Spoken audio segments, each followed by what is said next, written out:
But yeah. So which team do you want to start out with first?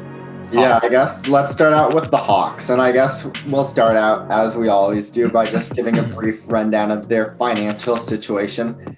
The Hawks, after they make the 6th overall pick in this NBA draft, will have 9 rostered players. And to fill those 6 additional roster slots, they will have an NBA high $43 million of cap space to work with. So, no way. Yep. So the Atlanta That's how Hawks. everyone wants to play there, man. Yeah, the Atlanta Hawks have a very intriguing offseason ahead. Another big storyline to watch, in addition to the draft pick and the cap space, is John Collins becoming extension eligible. And a lot of pressure coming from Hawks management to compete this year. I do definitely think the Hawks are going to be in the mix for that 8th seed in the East. So should be interesting to see what direction they choose to take things this offseason. Yeah, Clint Capella, dude, he's a stud. John Collins is nice too, isn't he? Yeah, I think so. I'm going to give something in the chat for that. Yes, sir. Jeff Teague, wait, did they re-sign him or something? No. Yeah, why is he on there? What's going on?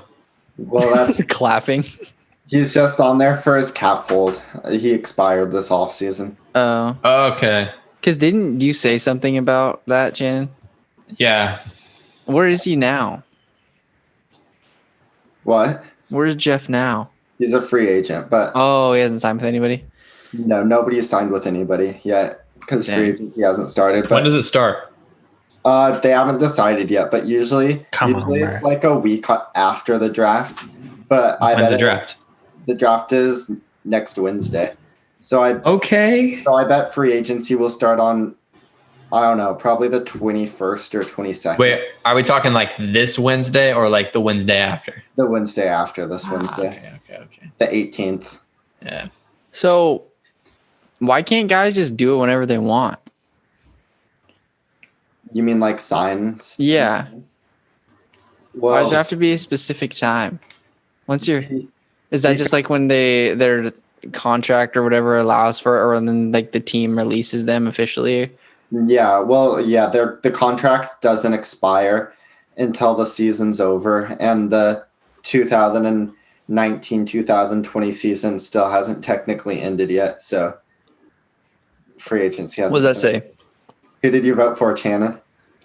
Joey Butter. All right. Yeah. All right. Thank God. It's like his stress has been really dude, it was so crazy. So stressful. Yeah. I love all the memes and stuff. I know, bro. It's lit. Did you see the Star Wars one I put on my story? Yeah. That was funny. Did you see that one? Oh, man. I think it was Bianca that sent it. It was like a TikTok about. It was like this weird guy that kind of looked like Trump, like walking down like the middle of a street or whatever. And they're like, this is what Trump's going to look like walking home from the. I'm scared. I'm scared too. What if he doesn't want to leave though? Oh, he doesn't, bro. I'm scared too, bro. And it's also kind of hilarious. So we were talking about this last time. Sorry, we got to get Jonah's going to want to get us back on track, but it's a thing though. Like, why is voter fraud not a thing in 2016, but all of a sudden people are complaining about it in 2020? And the thing is, like, miscounts happen. There's margin for error. It's humans counting these votes. That's millions of votes. Kind of mind-boggling to me. Yeah, there's literal people doing. I know, right? That's crazy. But like the margin of error is like in the hundreds. It's not in the tens of thousands, bro. I know when you're getting blown out by 20,000 votes. Yes, bro. And there's a 4 million separation by the popular vote. And it's just like, bro, come on, bro. I know. It's hilarious how everybody wants to get rid of the electoral college when it doesn't work in your favor. I know, for sure, yeah. Sure. All right, so we're talking about the Hawks right now, right? Yes. Oh, yeah, we're talking about the Hawks, and I thought the way we could do this is sort of start in chronological order, meaning discussing the draft first, because I actually think the Atlanta Hawks are going to have a lot of options. What'd you say they have 6th? Yeah, they have the 6th overall pick in the draft. And rumor has it that Atlanta is hoping to move out of this pick and Okay. get a veteran presence that They can definitely help, need to do that. It would be ridiculous to draft another young player. a veteran that can help them move towards their goal of being a competitive team this year. And they can put the money down. Yeah. Yeah, they can. Holy Yes, moly. sir. Yes, sir. I'm interested to see who you think's going to go there, Jonah. For free agency. Yeah. Well, they can get anybody they want because I'm interested to see the people who you pick to go there. Oh, They're gonna have to give out the bag if they want to Okay. get somebody nice. Yeah. Yeah, And good I thing think they have that should much get somebody space. nice because I want to see Trae Young with another good player. Mhm. I mean, Clint Capella's raw. You know what I mean, though. Like I do think Clint Capela's really good, but Rockets missed out, dude. is there? Anyways, who do you see them? How do you see the draft thing playing out, Jonah? Right. So there are actually two players who I think make a lot of sense on the Hawks and could potentially be available at number 6. And that's Isaac Okoro and Tyrese Halliburton, whom we have talked about. We talk Yes, about these sir. cats every Halliburton. time. Tyler Bands. And Halliburton is a guy who I think will probably he's the guy who I picked to go to the Chicago Bulls. Yeah. And Isaac Okoro is a guy who I picked to go number 5 to the Cleveland Cavaliers. But I think chances are maybe one of these two guys can be available at number 6 for the Hawks. And if that is the case, I definitely think they should pounce on that. But if not, I actually came up with a few trades for the Hawks, all 3 of which involve trading down, so not trading out of the draft. And so I'll just run through these 3 and you guys can give some feedback. Yes, The first one is with the Suns. The Suns are a team that have been reported that they want to move up in the draft and hopefully get Killian Hayes. What pick do they have right now? Right now they're at number 10. Okay. And so this would be moving up 4 spots. And to do that, they would give the Atlanta Hawks Kelly Oubre. Kelly. Wait, what's we talking Oubre. about? Atlanta? I don't know if he's going to Atlanta, bro. I mean, he's low-key wifed up now. I mean, not officially, but he might not be like Who's his wife? LA Oubre, you feel me? Like he's never was in LA, but like I could have seen him going there, but Yeah. no, I don't can think see he's him married. in Portland.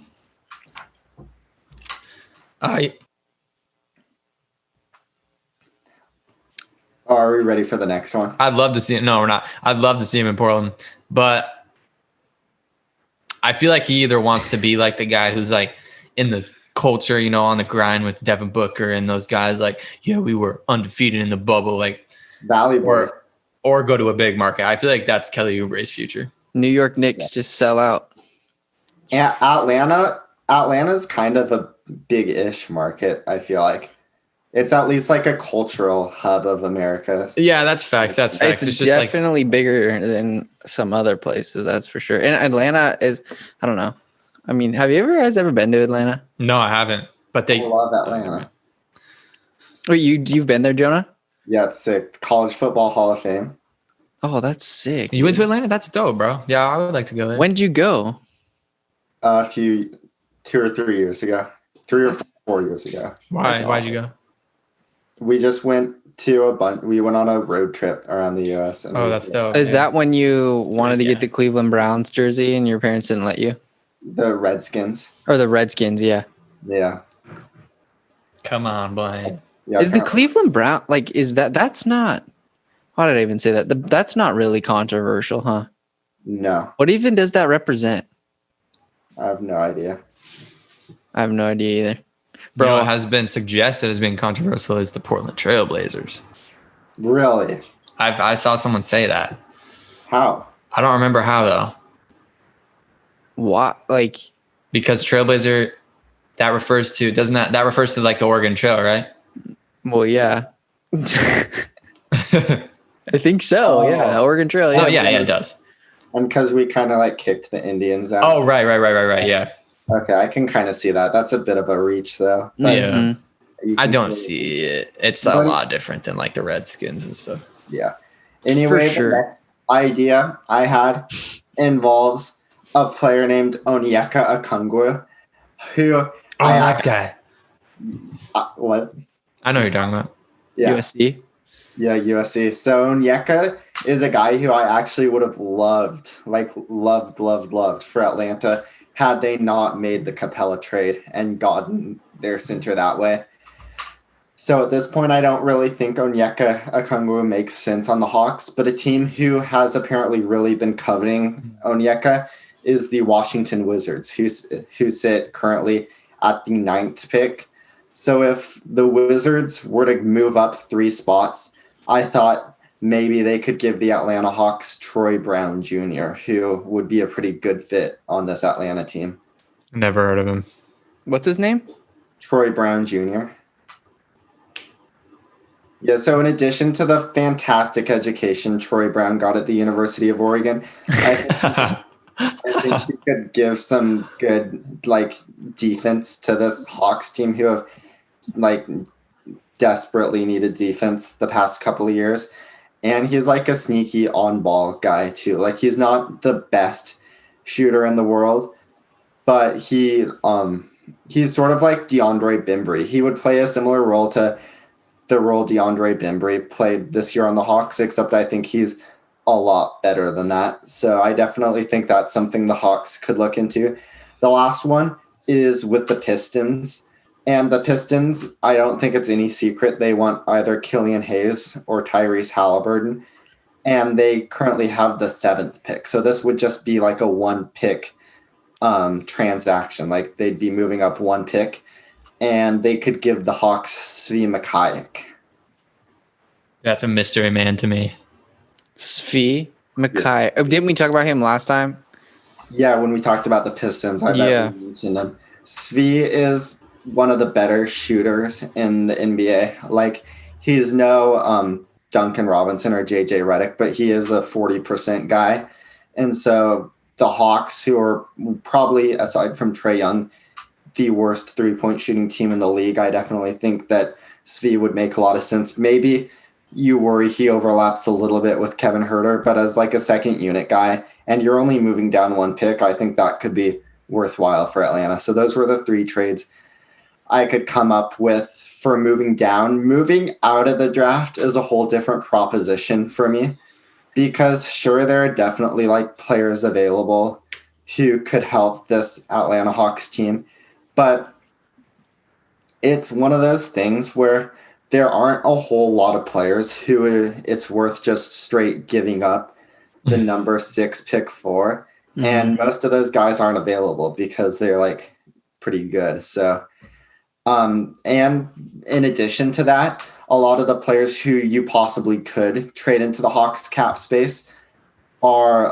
older guys. Some guys who I thought could be kind of cool fits were maybe Gordon Hayward or Tobias Harris or maybe even DeMar DeRozan.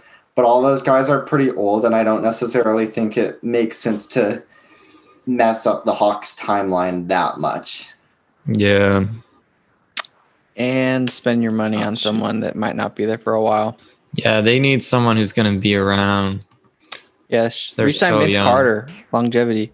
That's true. He'll probably only like another 20 years. Is Vince Carter retired now? He's donezo now? Yeah. Yes. The one guy who I kind of thought of who falls into that sweet spot of being young, being worth trading the number 6 overall pick for. Cam Reddish. Maybe Cam Reddish. No, that somebody who's not already on their team.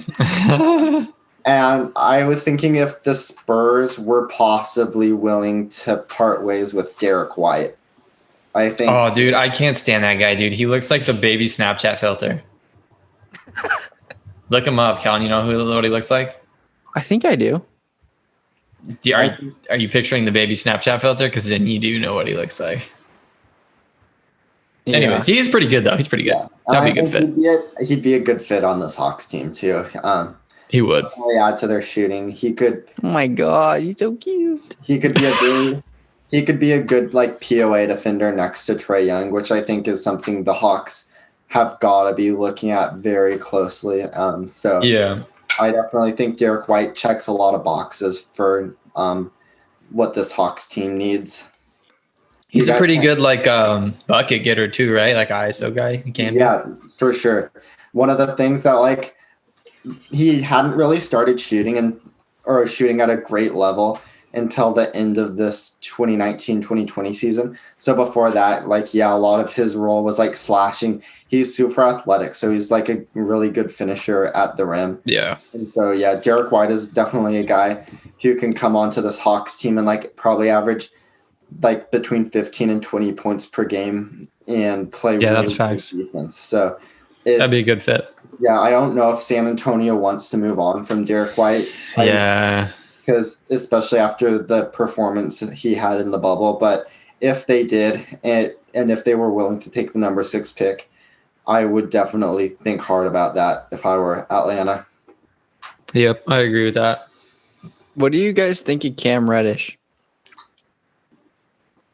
He kind of had a roller coaster of a season. He was awful in the first half, and then he was like a 40% three-point shooter who was one of the better wing defenders in the league for the second half. So I think he's probably somewhere between those two versions of Cam Reddish, but I definitely think he's a valuable prospect. Yeah, I think he can be a good role player, 3-and-D guy. He's athletic. Mm-hmm. What? No, nothing. That whole sentence just sounded like a blur. Yeah, it did. I could hear that when it came out. It's kind of cool though. It's looking smooth. I could be like a talk show guy. Cam Reddish, man. Like ASMR. ASMR podcasts. I think, do they have those? I think Cam Reddish would make a good addition. Yes. Oh, wait, no, he's already on the team. My bad. Yeah, he's already on. When you said, like, trade, like, they wouldn't trade him away. That's why I said him is like a young guy that you would trade away maybe to get someone else, but you probably keep him. Yeah, I definitely think you keep Cam Reddish. He looks hella good, dude. Like, that Duke team. Who knocked them out of the tourney? Wasn't it Michigan State? I have no idea. But, yeah, dude. Who do you think?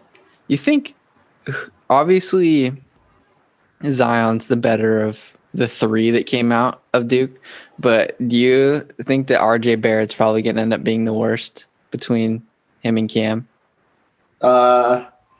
Possibly, but it's just hard to tell based off how bad the Knicks were last year. I don't think RJ was in a position to succeed, whereas I definitely think Cam had a much better situation where he could like showcase his skills. So I think RJ will end up being better than Cam. Personally. Yeah, I think we can definitely make that case. So, do either of you guys have any last thoughts about the Hawks? I actually have something unrelated. Do you guys use the gallery view on here? Where you see everyone same size, same time? Yeah. Dude, it's my first time using it. It's lit. Well, yeah, I use that. I used to use that for every podcast, but now I just do the one where it rotates between whoever's making noise. Okay, so then it's easier to make a thumbnail for BComp. And it also kind of your media manager. I didn't even realize. It honestly looks better. I feel like with a full screen when someone's talking. I wish we could do it where there's a lot of dead space. I wish you could. Yeah, I know. I wish you could do it where, because obviously it's super hard, but how you could do like simultaneous cams, on ESPN when they're doing one, you can see both people talking. Yeah. That'd be cool. It'd be clean, bro. Freaking fire right there. You just FaceTime and screen record it? I don't know how that would work though with the QuickTime and recording audio though. I thought that's how it would work before, but I don't think so. But yeah, the Hawks what was their record, and can they make a run next year? Maybe they won like 20 games. Just kidding, I don't know, but maybe. Yeah, they were one of the worst teams in the league, but I definitely think they can make a run this year, and I'll actually use this as sort of a jumping off point into free agency, just looking at some of the Hawks' shortcomings and how they can address that in free agency. So they have some solid talent, like Trae Young. I think he's already one of That's your boy. Yeah, he's one of the better point guards in the NBA. But what really killed them? He's one of the better point guards on the Hawks, I would say. Are you not a big Trae Young guy? No, I'm a Trae Young hater. I feel like you hate on a lot of guys that aren't on the Trailblazers. I tend to dislike players that aren't on the Trailblazers. That's how I feel about the NFL. There's no Trailblazers unbiased. NFL team. What? There's no Trailblazers NFL team. But yep, sick. I'm just saying, Anyways. make a comparison between your love for the Blazers and my love for the 49ers. San Francisco 49er, baby. Colin Kaepernick getting it done this year. That's a Tim Tebow. Sir. That's Tim Tebow. Yeah, Tim Tebow. I remember that when I was like 7. People used to do that. Touchdown, baby. I don't know why I just did that. It was more like a knee when you're sitting down. You just. Oh, I feel that. Yeah, Jonah. Okay. All right. Who are the free agent prospects? Yeah, for Atlanta. You only said old guys that they would pick up. Who is on your list? Jonah, were you about to skip that and just move straight? No, he literally just segued into it. We just interrupted him. Oh. Yeah, so for the Hawks, their biggest shortcoming last year, I actually thought, were the minutes where Trae Young was not on the floor. Because I want to say the Hawks had a top 15 offense with Trae Young. Like when he's on the floor, they play well, even though they had no shooting around him. The center position for the Hawks was an absolute carousel, so we never really developed any sort of pick and roll chemistry with one guy, but they still somehow managed above average offense. When Trae Young was off the floor and the ball was left in the hands of either Kevin Huerter or DeAndre Bembry or Evan Turner, that offense went from an above average NBA offense to the worst offense in the NBA. And it wasn't even close.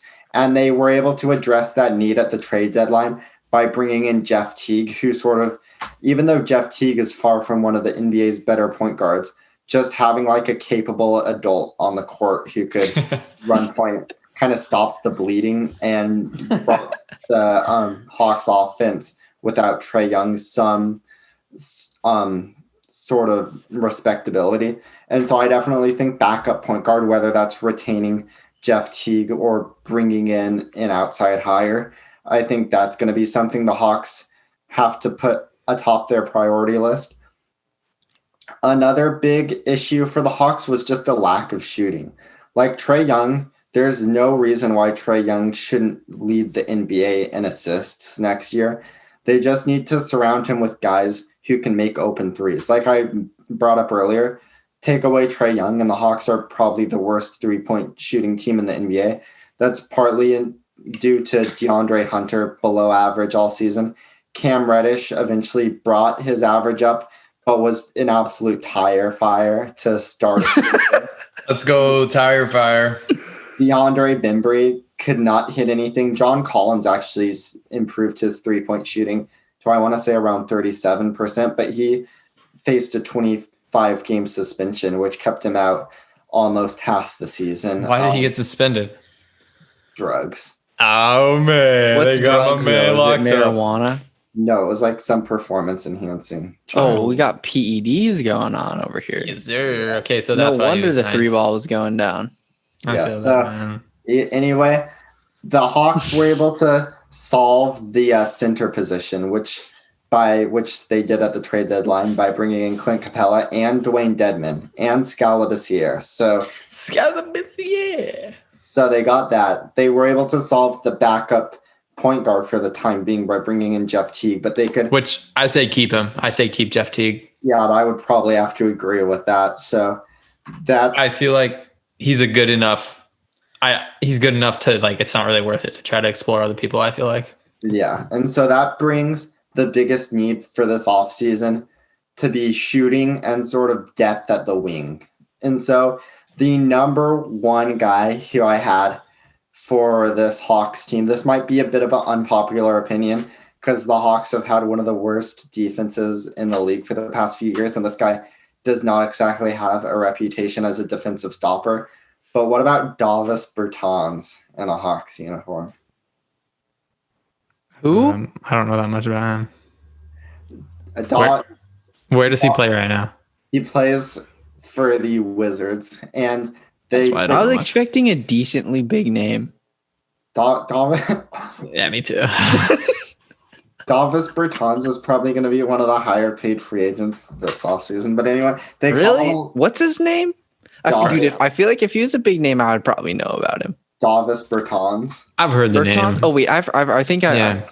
last name sounds familiar. He was in the 3-point shooting contest. And for good reason. Like they call him the Latvian laser. Oh, this guy. Oh, this guy's such a Oh. freaking bum in terms of freaking Looks- physical appearance, He bro. looks like a bobblehead in this So picture. 42% 3-point percentage coming That's from scary. a guy who can play power forward or center. Pretty much unlimited range. Like he can back it up into like the 32, 33, 34 feet. I definitely think that he could just add a whole new element to this Atlanta Hawks offense. Just the floor spacing, shooting he provide. Like imagine that degree of floor spacing when you're running a Trae Young, a Clint Capella pick and roll. I honestly That would be dangerous. add Davis Bertans and you're pretty much guaranteeing this Hawks team has a top 7 offense in the NBA. In a similar vein, a guy who I actually think is better than Davis Bertans, but also a guy who I probably wouldn't pursue too hard just because of his age, kind of conflicting with the rest of this Hawks roster, is Danilo Gallinari. He's off limits, baby. He's off limits. Have the Blazers already staked their claim on him? Yeah. Yeah, so anyway, I think for a lot of the reasons I mentioned with Bertans, Gallo could be a good fit with this Hawks team. Well, yeah, he'd be a great fit from a basketball perspective. Mhm. I think like he's much older than free agents I'd be looking at if I were them. Dude, how old is he? I think he's what's- like 33 or 34. What's the He's 32. That's way older than I thought. I did not realize. Is the Hawks defense better with Trae Young on the court or without him? Oh, he is a defensive nightmare. Yeah, he's probably one of the worst defenders in the league. Hopefully maybe he can pull a Steph Curry and kind of like just get like quick hands and like run fast. So Exactly. like be it. And I Didn't Steph lead the league in steals one year? Yeah. I think though this is kind of my sort of under the radar like opinion going forward. I think that bad defenders are sort of going to become less like taboo and less frowned upon. And I think a lot of that is due to like the rise in the use of zone defense. So you saw like the Miami Heat play 2 pretty poor defenders at the same time in Duncan Robinson and Tyler Hero. And they still had one of the best defenses in the NBA because they could just hide those 2 guys in the corner of the 2-3 zone where they're not asked to do that much. And if they surrounded them with 3 really good defenders, like they wouldn't get burned. And then to a lesser extent, Stephen Curry, who you guys brought up, not the best defender, but since Golden State does so much switching, they can like do backdoor switches and scram switches and pretty much ensure that Stephen Curry's never or very rarely going to be guarding a ball handler. So I definitely think that, especially considering he's a point guard, having Trae Young be a bad defender isn't going to be an overwhelming handicap to the Atlanta Hawks. Yeah, I think it's manageable, and especially like you were saying in today's league. Yeah. It's not as big of a deal as it would have been. Hey, Channon. Yeah. Hey, Channon. Who has the only triple-double without points? Draymond Green. Yeah, it just shows you how bad he is, bro. Imagine being an NBA player and not being able to score 10 points. Yeah, could you imagine if he got a quadruple-double? God. Yeah, who's the only NBA player with a 5x5? Nurkic. Yes, sir. What's that mean? Well, it's really a double-double 5x5, right? Yeah. What does that mean? 5 or more in 5 categories. And he had double digits points and rebounds. Yeah. All right, so I think the dream scenario for the Atlanta Hawks is a guy. That's impressive. Wait, that means he had 5 steals, 5 blocks, and then however many boards, and then Boards, points, and assists. Dang. From a center? When? Before he got hurt? Yeah. Oh. Dang. He's only played like 5 games, bro. Chill. He's only played like 5 games since he got hurt. Chill. Anyways, what are you saying, Jonah? Yeah, I was gonna say the free agent on the market that Atlanta would probably want to have the most is a guy who we're going to talk about a lot when we get to the Pelicans, and a guy who's probably going to be off limits because he's restricted, and that's Brandon Ingram. I just think Brandon Ingram would fit so nicely on this Hawks team, but there's no way the Pels let him go. So Nah, but that would be nasty though. yeah, so I think it's probably best to forget about him for Atlanta. Another guy He'd be who's a good fit on Atlanta because he already looks kind of like a rapper, you know? And plus, he could be harder to get, and this is because he has a player option worth about $16 million that I think most people assume he's going to opt into. But if he does hit the open market, Evan Fournier could be a guy the Hawks look at. yeah, that's facts. We talked about this man last time. No? Who do we talk about him for? Milwaukee? Did we talk about him for the Pistons? I think so. no, I was there. So maybe you did, but I think we talked about him for Milwaukee too. Oh, yeah, as a trade candidate. Yeah. Yeah. Yeah. So this would be, I guess, if he opts out of that player option as sort of a guy the Hawks look at in free agency. I think he would solve a lot of their shooting problems, and he could be a secondary ball handler next to Trae Young. Yeah, for sure. The next guy I had on my list is somebody who I would not advise the Hawks to chase after, and that's just because I think they're going to have to overpay him to pry him away from the Denver Nuggets. That's Jeremy Grant. Yeah, there's no way they get him. Where's he going?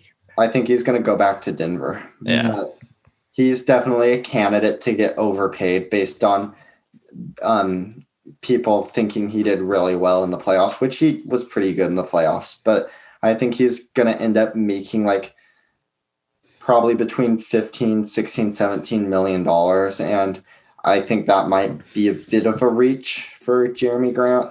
Remember when we paid Alan Crabb $18 million? Yeah. Yep. That's a sore subject.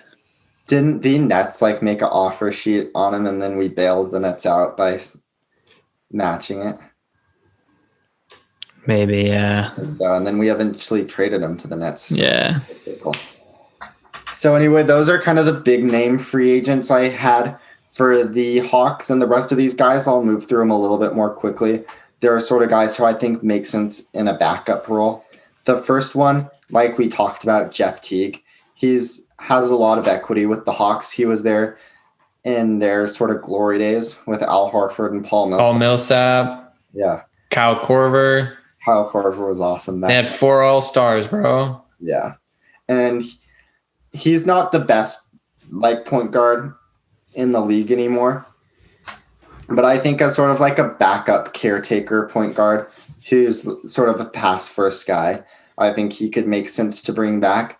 Yeah, Another guy like Jeff Teague, who I actually maybe like a little bit more just from a basketball standpoint, is Brad Wanamaker. Word. Yeah.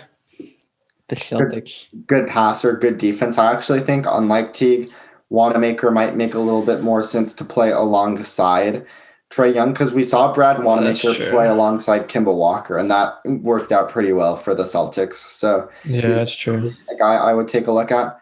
Another guy who could play next to Trae Young and sort of moved into a bit of a combo guard role this year as he revived his career in Orlando, Michael Carter-Williams. Did he have a pretty good year this last year? Sweet. Yeah. Michael Carter-Williams is in Orlando? I thought that was freaking... No, it is him. Never mind. Yeah, so Michael Carter-Williams probably had his best season since he won Rookie of the Year. His defense, I thought, is so funny that he won Rookie of the Year. Yeah, and then he was trash after that. Yeah. Wait, he was a orange, right? Syracuse. I don't know. You don't know Michael Carter-Williams? He was a yo mama. Wait, we at the end of this, we have to just absolutely shell Jonah with trivia questions. So anyway, I think Michael Carter-Williams would be a good pickup, both because of his defense and because I do think it makes sense to bring in a backup point guard who is more pass first, because they'll probably be playing alongside guys like Kevin Huerter and Cam Reddish, who are both guys who sort of like to get up shots. And I think we saw Jeff Teague play well alongside those guys. And so we kind of know what the template is for a backup point guard. I think people who listen to this podcast regularly know who the next guy I'm going to say is, because it's a guy who I think I've brought up for 90% of the teams we've previewed so far. Let me guess who it is.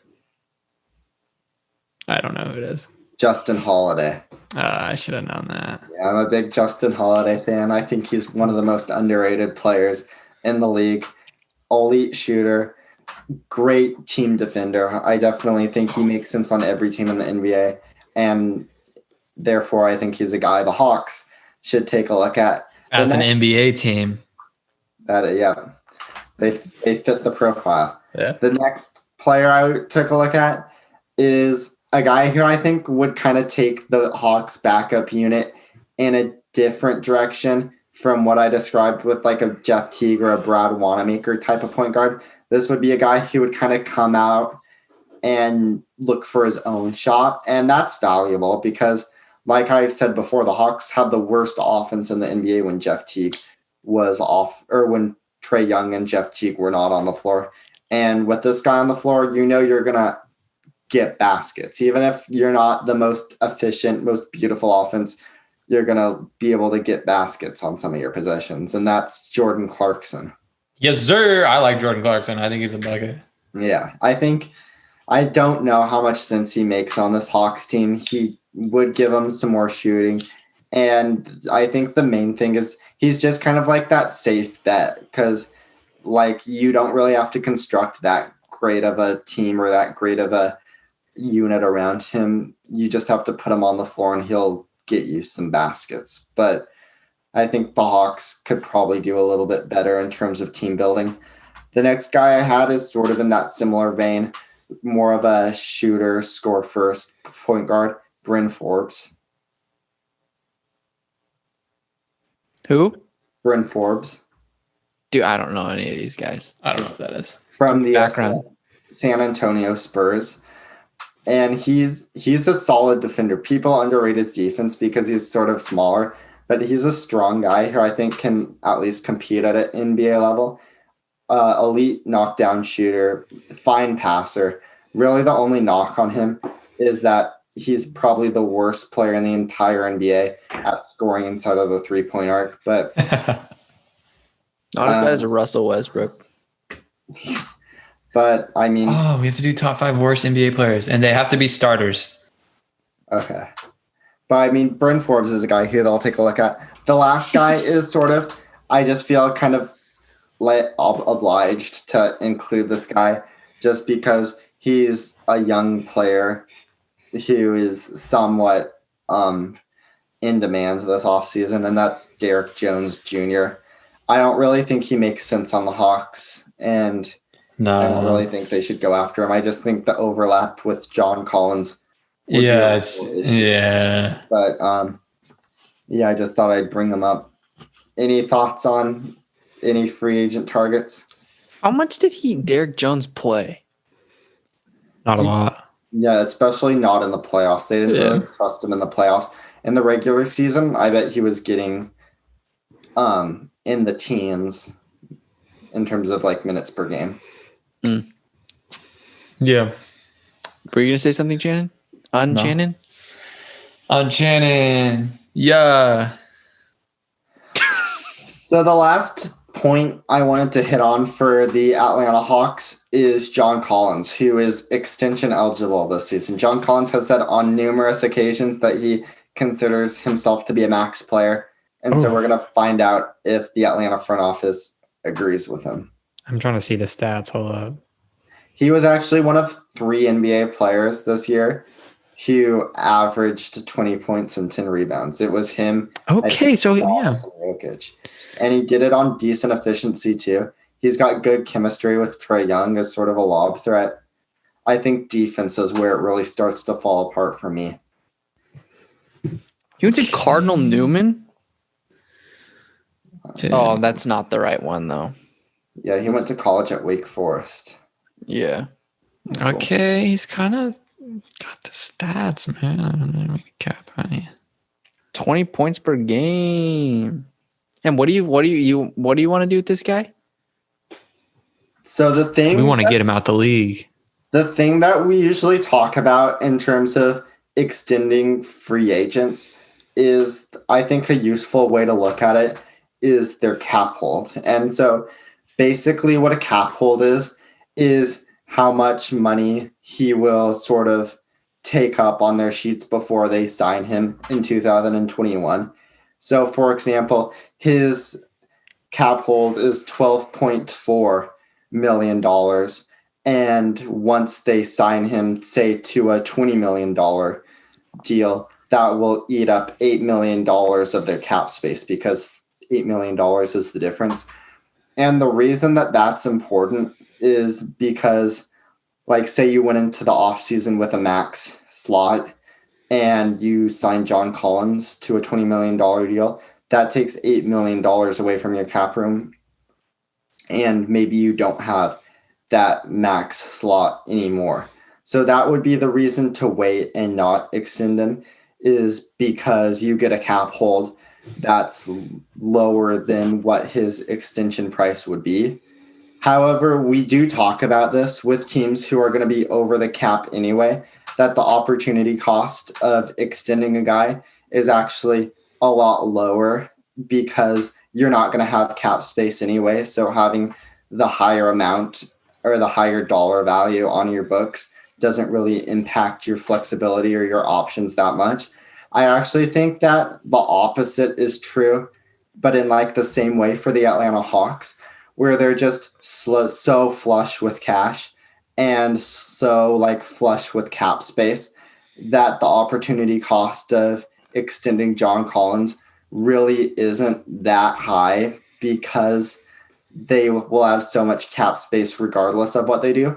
Where I kind of pause is at like the actual dollar amount in terms of just John Collins as a player and getting decent value on that particular player.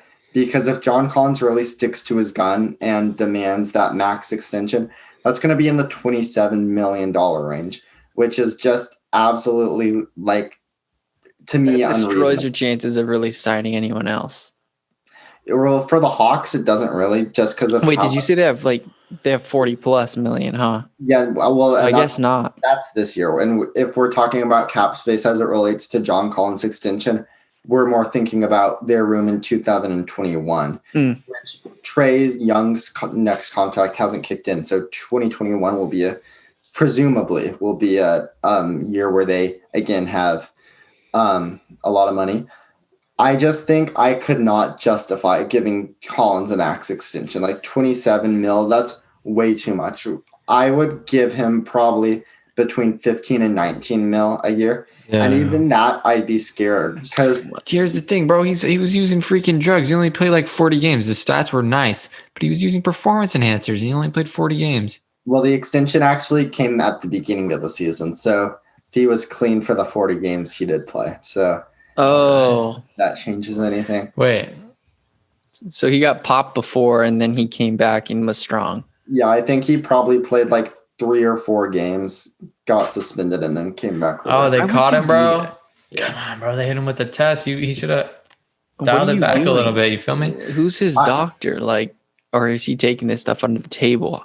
I doubt he's got a doctor hooking him up, bro. What? There's no way he's got a doctor hooking him up. I mean, I think so, probably. For real, bro? He's just like, yeah, bro. I got you. Well, because you know how they do the little dosing and stuff, and if they do it the right way, and if they sweat it out enough, or if they you know what I'm talking about, Jonah? No, I've never done drugs before, so. No, but you know what I'm saying. They have like a whole process to it. So isn't that kind of sketchy though? Like doctors are doing that?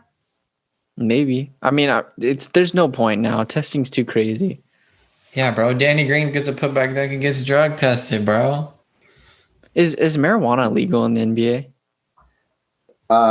It is now, but that's one of the big things that's going to be renegotiated when they do the next CBA.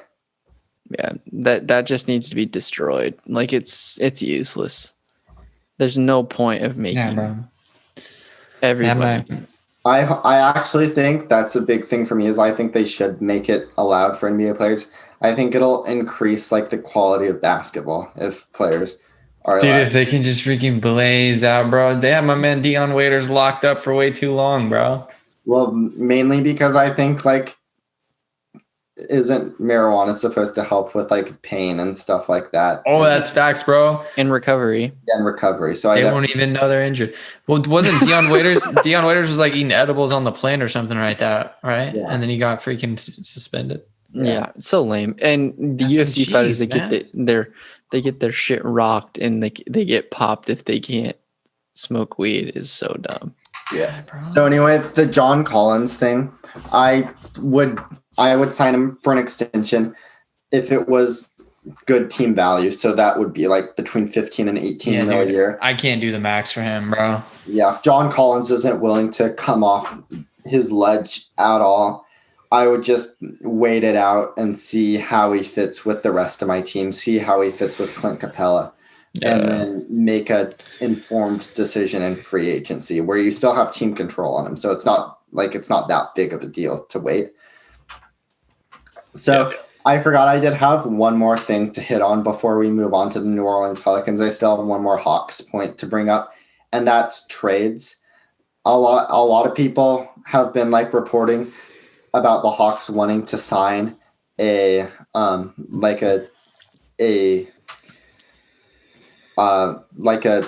veteran player to help them chase the 8th seed this year.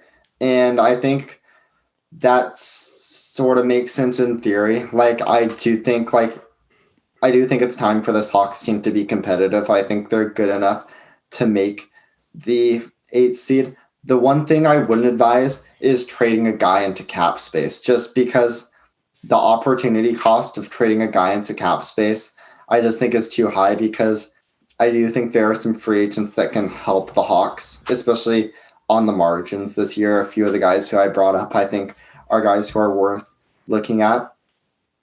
So if I were Atlanta, I would really wait till the trade deadline to make any major moves. And that's mainly because like you don't really know what this year is going to be. Like, sure, you hope you're ready to make that next leap into competitiveness and chase the 8th seed and make the playoffs.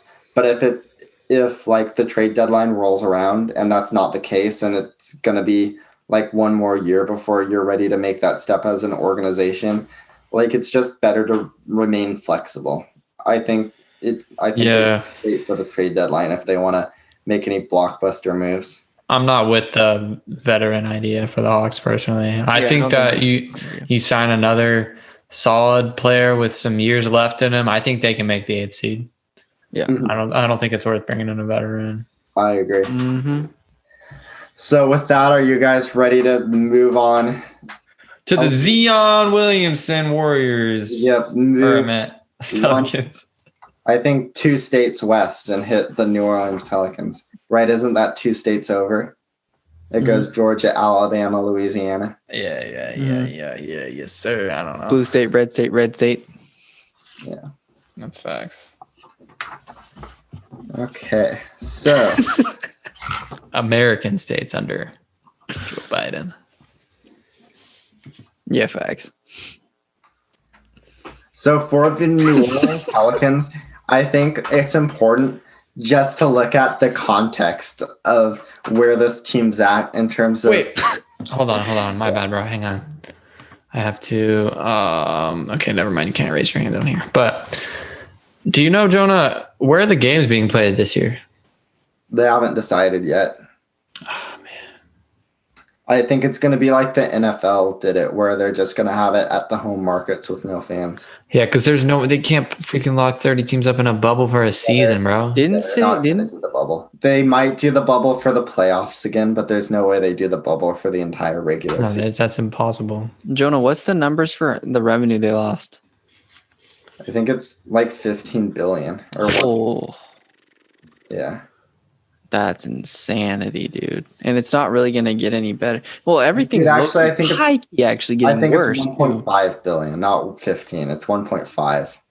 But still, that's a lot. That's a small difference. Just a little bit. No, that's a crazy amount of money, though, bro. Buy jerseys, everybody. Yeah, true. They're gonna have to do something. I don't know. What are ways that they can? I mean, do the people, do they pay tickets to have like the video monitor? Like when they were in the bubble, did people pay to be on that, or is that just like luck of the draw? It wasn't luck of the draw. They would give it to like season ticket holders and people Got who it. already. That's cool. Yeah, so I guess to start out with the Pelicans, I just kind of wanted to ask you guys, like, where do you see the New Orleans Pelicans in terms of their title window? When do you think they should be trying to be as good as they can? Now, I think they're pretty decent now. How'd I get muted, bro? I'm out here spitting facts. Can't even hear me. Wait, could you hear me? No. Okay. The Pelicans are not going to win a title. But if they wanted to try to win a title, it should be about, how old Zion? 20, I think. How old is Brandon Ingram's like 23? Yeah. I'm gonna start calling him Zion. Lonzo's still like 22 or 23. Wait, Okay, Lonzo's how old? Like 22 or 23. Well, to be frank, I bet Drew Holiday is going to be up out of there. I don't think he's a part of their like little. We're gonna get to Drew Holiday. Okay. Well, I think that they should be looking to make a punch at it. They got that one dude. Who's that one guy who's like tall and he like wears like short Jackson shorts? Hayes. Yeah, that's the one. I don't like that guy, but they got him too. So I feel like honestly, like 6 to 8 years from now, it's gonna be like 6 to 8. Baby. Wow. Yeah, bro. I mean, Hey, are all the Holiday brothers in the NBA right now? Mm-hmm. Where's Two of them Aaron are play? Pacers. bro, let's be real. They're gonna have to wait it out because, I don't know if Zion's gonna be the same player in 6 years, dude. dude, here's the deal, bro. The West has both LA teams, Denver, Portland, and Dallas. Portland, you're scared of the Blazers? The Blazers? Yes. The Portland Trailblazers. It's weird. You didn't even say the Warriors. Well, because I was just talking about players who I think are a threat to make a playoff run. You mean teams that are a threat? Yeah, teams. I'm thinking the Warriors are more of a threat than the Blazers. In the Anyways. West? They're going to have to wait it out. They're going to have to get through the freaking Luka dynasty. Like, they're going to have to... You guys are looking at me like I'm capping, bro. No, bro, I'm spitting facts. The Luka dynasty. Yes, bro. Me and Jonah were talking about this. They're going to sign Rudy Gobert. Yeah, And then the Mavericks are gonna be a dynasty. yeah, they're going to win a chip. No doubt about it. And the problem is there's not really room for New Orleans. So they're going to have to wait it out. They're going to have to preserve Zion's hobble old his way knees. to a championship. I think. Oh, I think Zion. I think the Pelicans. Let me think here. I don't think the Pelicans are going to make the playoffs this year, bro. It's not happening. The dark truth about the New Orleans Pelicans is, I think their ceiling and their championship equity lies in Zion Williamson. Like, Bro. I think in order for this Pelicans team to win a championship, Zion Williamson is going to have to become the player people thought he was. If someone said that about my team, bro, I would cry, bro. That's horrible. Do you really? I don't know if Zion can carry. Yeah, that's what I'm trying to say. He's not that good. No, he definitely is really good. But he's not that good, bro. He's not LeBron. He's not LeBron good. People try to say he's the next LeBron. He's not LeBron. I mean, he also is our age. So, I mean. And LeBron was way better than Zion is at this age. Yeah. And just to like finish my thought from before, I think if the championship equity lies on Zion Williamson, and I think a lot of Zion Williamson's game and what will lead him to becoming a player who could potentially be the best guy on a team that went to the conference finals or NBA finals is his athleticism, which is decreasing by the minute. Wait, who? Zion. Athleticism isn't enough. And he can't stay healthy. Okay, yeah, changed my mind. He can't He has stay to on the change his court. whole entire like biomechanical functions in order to. Yeah, I withstand the changed my whole mind. season. If they wanted to try to be good, they need to make some changes and add some older good players and make it happen in like 3 to 4 years from now. Yeah, and I say Zion, 10 he to can't 12. stay in good shape. I think we're looking at the prime of Zion Williamson in the next 3 years, including this year. I think. What a sad NBA player, bro.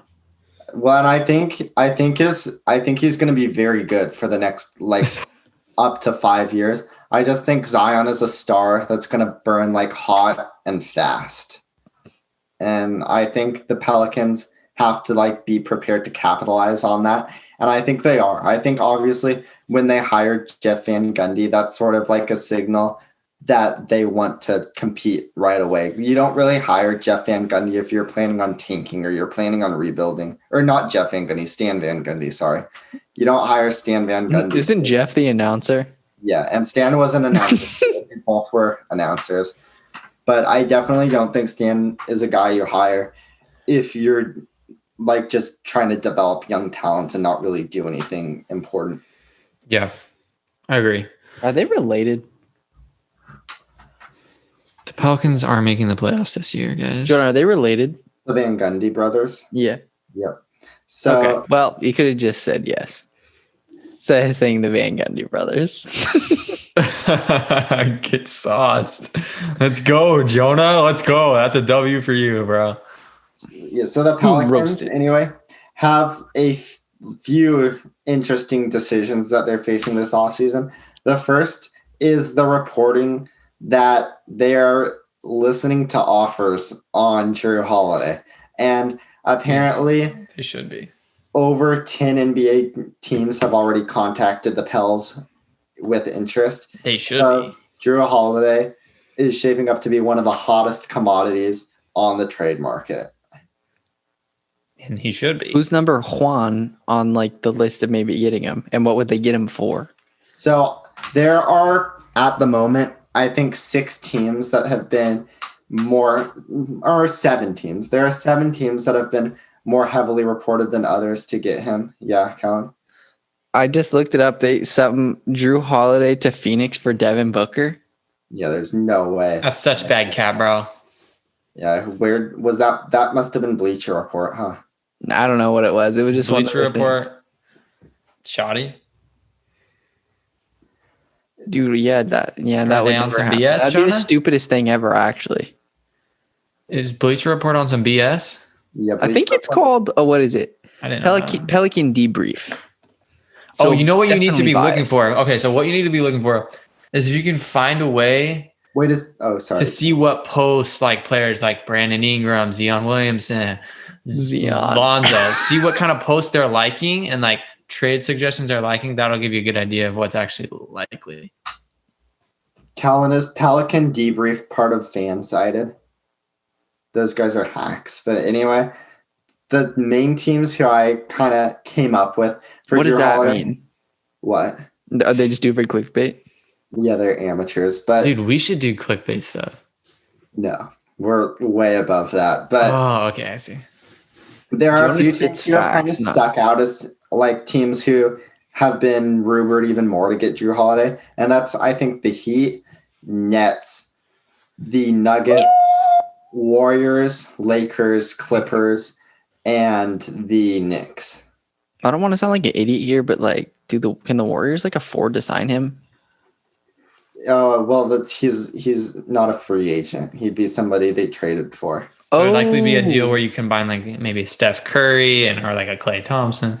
Yeah, Who would they give up? Like Andrew? Well, actually, I just told you. Wiggins. I would. That's where I think that's where I think it falls apart for the Warriors. Is I don't really think the Pels are going to want to have anything to do with Andrew Wiggins Why? because The only team he might be good on is the Warriors, frankly. and the Warriors are the only team one of the only teams who doesn't care at all about his contract. What's his contract like? It's like 4 years, making like 27 mil a year. Let me look it up, but That's so much money. Yeah. But that's what I'm saying, though. When you're trading someone, you take on that person's contract. So, like, still. Yeah. You know? But, I mean, Holiday's contract, is it not that big? No, he's making 25 mil a year and he's expiring. I just don't think from the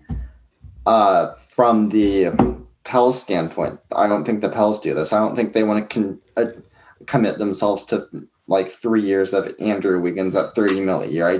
Especially when they're a team who could potentially be attractive in 2021 to free agents. I don't really think they want to tie up cap space with Wiggins, even if it means getting 2 really good picks. Who do the Pels even want for that, though? So we'll get to their team needs when we talk about just slow down. But I definitely think the number one need has to be a front court partner for Zion Williamson, because I think Zion presents a very specific set of challenges when you're building a team around him because of his limited skill set on both offense and defense. Like on offense, he's not a shooter, so he's got to play inside as sort of the pick and roll screener in the offense, and that's fine. Like if Zion's your pick and roll screener, that's awesome because he's probably one of the best at that in the entire NBA. But that means you have to have a center alongside him who can shoot, and was a terrible rim protector when New Orleans put him at center. So he has to play power forward on defense. So you need a center who can block shots and be a good paint presence on defense, but also space the floor and hit threes on offense. And that's like a very specific skill set. And that's got to be the number one thing the Pelicans are looking for right now. So just somebody to complement Zion or Zion. Exactly. However you want to say it, man. Is that just how it rolls off the tongue for you, or you say it on purpose? I say it like that because freaking Fly React says that. Who's that? You don't know who Fly React is, do you, Jonah? He's a YouTuber. Yeah. But I've never watched his stuff. Is he good? he just BS's and people just get triggered. It's funny though. So out of those 7 teams I brought up for the Pelicans, I think 3 of them have a realistic shot. Okay, you said Denver, both LA teams, Miami, Brooklyn, and then like the Warriors and someone else, right? Yeah, and the Knicks. Suns. Don't say the Warriors Knicks. Like that. And like the Warriors. Well, no, because he's not going to go there, bro. I'm just kidding. Just like put some respect on their name, dude. The 3 teams where I think we could see Drew Holiday end up, besides New Orleans, is Miami, Brooklyn, and Denver. Miami. Dude, okay, wait. Miami got him. What would they give up? So Miami would have to give up Kelly Olynyk, Andre Iguodala, and Tyler Hero, most likely. That's a good deal. But Tyler Hero, that's a sting. Tyler Hero, bro. He's the culture. But Miami I could kind of see him as a Pelican, though. Miami Vice. No, dude. Tyler Hero is Miami, bro. Anyways. Tyler Hero. So are we talking like, are most teams you think running Drew at the 2? Or he's like a combo guard, so you think it just depends on the team? Yeah, but I definitely would feel most comfortable with Drew at the 2. Dude, I think he could be nasty in Brooklyn. Brooklyn, yeah, that's kind of what I thought too. I think Kyrie. I could see it. I think that automatically and puts you in that top tier title contention. So the offer I came up with would be Karis LeVert and Taurean Prince. And I actually think Karis LeVert is a guy who the Pelicans would love. I think that's a win for both teams, bro. Karis is a stud, dude. But I actually upped the ante on this one a little bit and came up with a 3-team trade that I think makes a lot of sense for all 3 teams. So it's that Pelicans-Nets trade, and you add in the Bulls as a 3rd team. And Zach? So, no Zach in this one. But what the Pelicans are getting is Jared Allen, Garrett Temple, Karis LeVert. The Nets are getting Thaddeus Young and Drew Holiday. And the Bulls are getting Taurean Prince. Yeah, bro, that's freaking wins all around. Yeah, is Taurean Prince good? Solid. He's better than Chris Dunn and Chandler Hutchinson, who were the players who started at small forward for most of the year for the Bulls. Dude, I low-key want to see Brooklyn go all the way. I don't know why. Yeah, well, because when they're on, they're going to be such a fun team to watch. Because Kyrie and Katie, when they're in the zone, like there are very few players who are funner to watch than those guys, and that's the reason why I think we all gotta root for the Nets to at least stay healthy this year. So the Nets are going to be an issue because KD by himself can basically carry a team. That's what he did with the Warriors. Team, bro. He was able to make it to the freaking conference finals with the worst player in the NBA on his squad, bro. Taking away touches and things like that. He's a capable player. And then for the Nuggets trade, they have Gary Harris and Will Barton, who would be the matching salary. They have Michael Porter Jr., who they really seem more attached to Michael Porter Jr. than I would be if I were them. Yeah. And I don't think he's a guy they'd give up in a Drew Holiday trade. Yeah, probably maybe they would think about parting with MPJ if it were Bradley Beal, but I don't think they do it for Drew Holiday. Yeah, the last thing the Nuggets have that is really going to work in their favor is they have all of their picks from now to 2026. So jeez. They can put together a war chest of draft capital unlike any of the other two previously mentioned teams. Not that it's going to take too many picks. I think it's either going to take 2 first-round picks or 1 first-round pick and a promising young player. I think it's going to be what it takes to get New Orleans to part with Drew. Did any of those 3 offers that I listed stand out to you guys? That 3-way is good. Everything I do it 3 ways. The Bulls probably would get the short end of the stick, though, because they're only getting Taurean Prince, right? Yeah, but they're only giving up Thaddeus Young. So. Yeah, bro, that's a win, bro. And Thaddeus was awful for him last year. So I think the Bulls would do that in a heartbeat. The one I'd worry about is the Nets because they're giving up Jared Allen and Karis LeVert, who are 2 promising young players, but you're getting Drew Holiday, who automatically makes you a title contender. And you get Thaddeus Young, who would be a major piece of your defense. So I definitely think it makes sense for them too. And LeVert's good. I think it makes sense for the Pels. I actually think that is a trade that would be pretty awesome to see. I hope. I don't know if that will get. You need to be a GM. Oh, can you email them? I should. Yeah, I should get those teams on the phone. I'll come on their Instagram right now. I'm not gonna. So the next topic I wanted to hit, and I think the most pressing matter for the Pelicans in free agency is going to be Brandon Ingram. First-time All-Star this year. He was, like you guys were saying, their best player, and he's a free agent, restricted, so they can match whatever offer he gets. You think he's their best player? Well, he was this year. I think so. Well, yeah. But anyway, Brandon Ingram, he should be getting the max. The only scenario where he doesn't get the max contract, which for him would be $27.5 million, the only scenario in which he doesn't end up at that number is if for some reason that would be beyond me. What if he signed that $9.6 million qualifying offer, which would make him a Pelican for 1 more year before he hit restricted free agency? That's not something I see Brandon Ingram doing. That would be very ill-advised. I'm 100% sure he'll end up signing a contract for the maximum amount of money. The only question left for me is how many years will that be? When you sign a max, it doesn't have to be for a set amount of time. Hold on. Who does the Pelicans get in this trade? With Brooklyn and Chicago? Oh, they get Jared Allen, Garrett Temple, and Karis LeVert. All right, but are you DMing a GM? I'm just gonna comment on New Orleans Pelicans Instagram. Tell them to pass it on. Feel me? And so anyway, with the Pelicans on this, I think the thought has to be that you probably want to get as much control over Brandon Ingram as possible, which would mean that Brandon Ingram signs with you, not an offer sheet, with the Pelicans for 5 years at the max.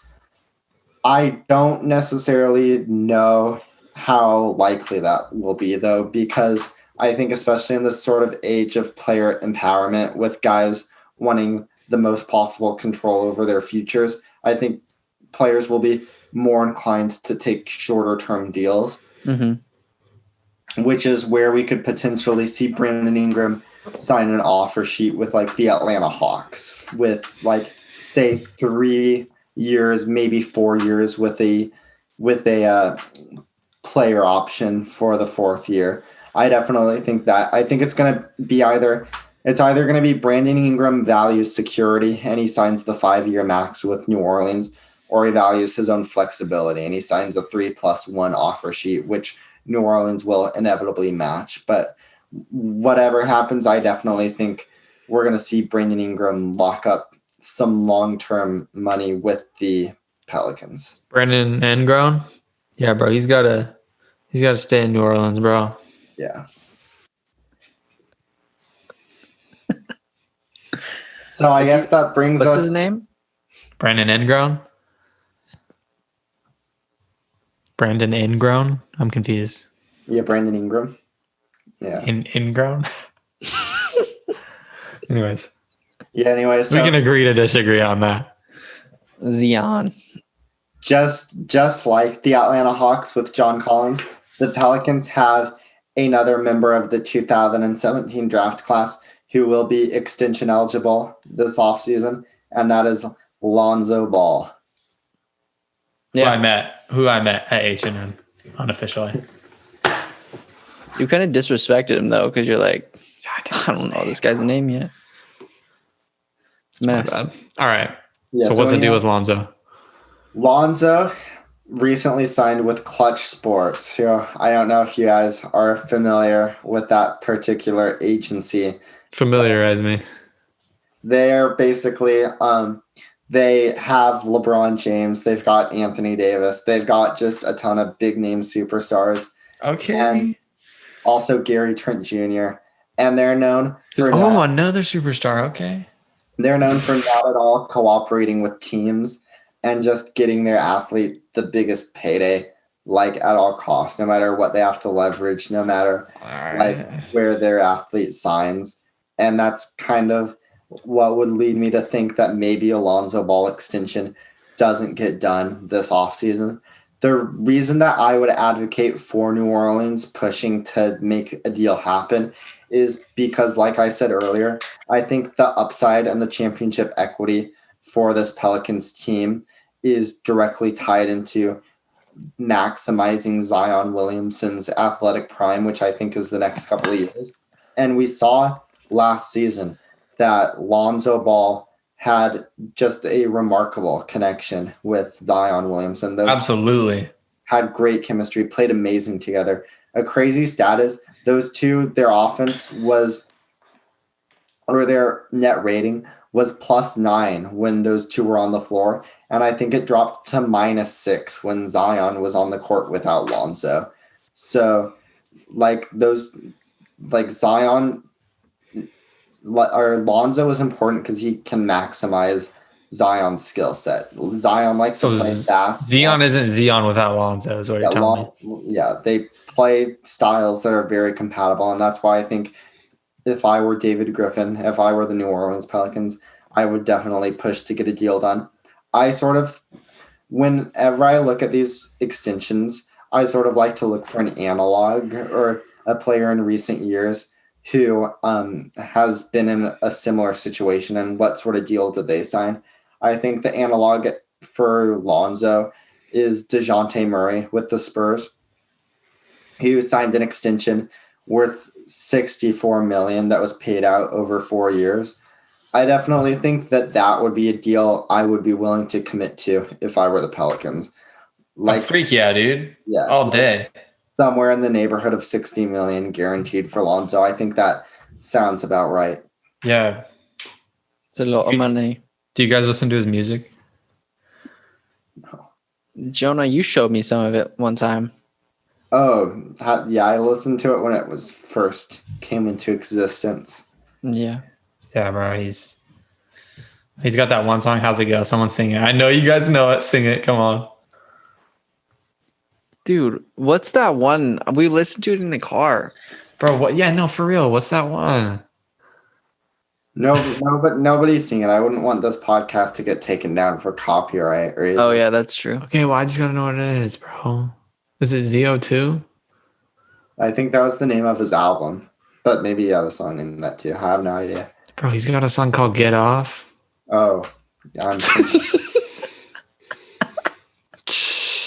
Might have to all right. Hey, whoa! Why don't we just move on to their free end this artist career, bro. I'm not feeling that. Yeah, dude. Dame definitely has the best music.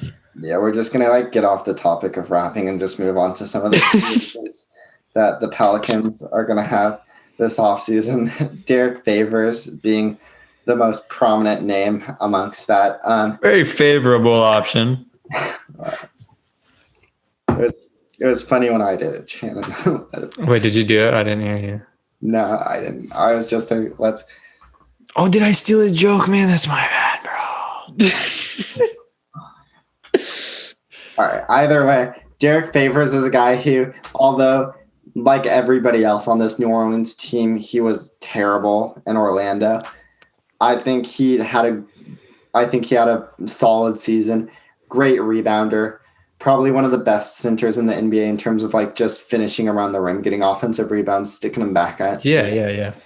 Good rim protector. Their defense was just so much better when Derek Favors was on the floor.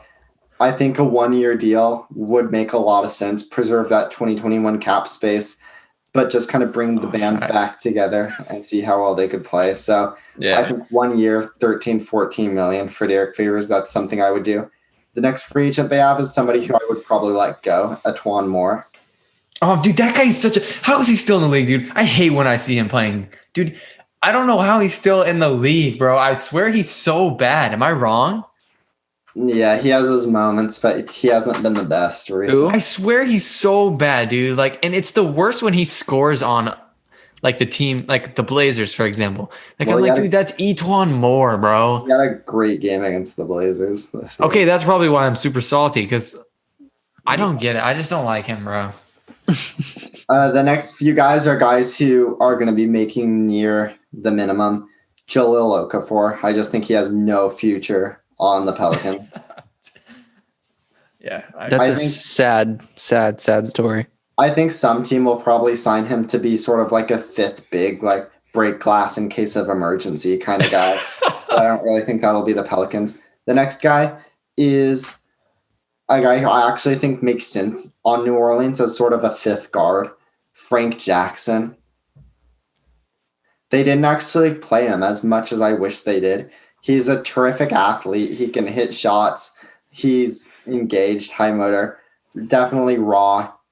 Doesn't really possess many of the traditional point guard skills in terms of reading the floor or running the offense or playmaking. But I definitely think I'd take a gamble on him for a couple more years. Another guy, similarly, super low cap hold, super low qualifying offer. Might as well toss it out and see what happens. That's Kenrich Williams. Kenrich Williams is a guy, I think, who does not really have any sort of a game on offense.